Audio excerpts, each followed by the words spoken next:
خب در این ویدیو میخوام که طی الارض رو بهت آموزش بدم. طی الارض قدرتی هستش، تکنیکی هستش که شما میتونی بری به یک مکانی یه وسیله رو حالا جاشو جابجا بکنی. طی الارض با عین طی الارض.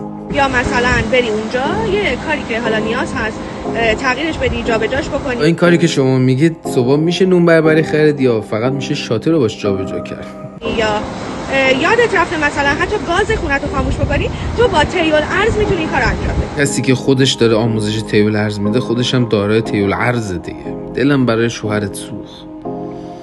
چی میکشی مرد؟ بمیرم برات. به چه شکل؟ ما در آخر بعد زمان و مکان هستیم، آخر تاریکی هستیم. واقعا کجان علمای ما، کجان عرفای ما که این روزا رو ببینن؟ استالی آقای قاضی، آقا حداد، مرحوم نخودکی، کجان که ببینن که عرفان و معنویت اسلامی اینجوری به ابتذال کشیده شده؟ یعنی اینکه داریم وارد بهش میشیم و تمام قدرت هامون داره برای ما باز میشه. چی میگه این؟ خب من چی الان نقد کنم؟ این کلیپو برای من 2-3 هزار نفر تو دایرکت فرستادن. چی بگم در موردش؟ حالا طی الارض چی هست؟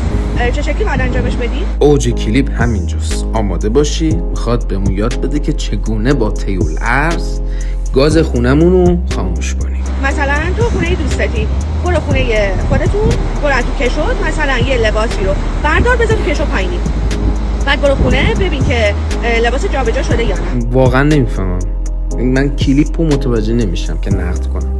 جدی میگم اگه لباس جابجا نشده بود دوباره این کارو انجام بده، اگه نشده بود دوباره این کارو انجام بده، انقدر این کارو انجام بده تا برات اتفاق بیفته. بعد هی تکرار کن هی نشه، هی تکرار کن هی نشه، اینقدر تکرار کن تا روانی بشی. آدمای زیادی هم طرفدارشن و میگی نه نگاه کن.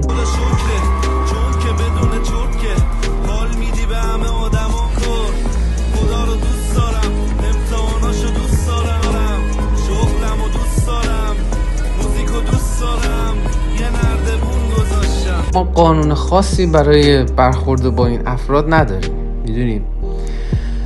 من تنها کاری که میتونم بکنم اینه که برم الان حرم امام رضا برای خودم، برای هدایت خودم، برای آدم شدن خودم دعا کنم.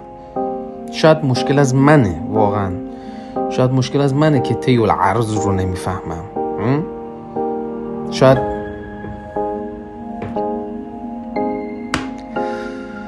چقدر سخته، نمیشه حرف زد.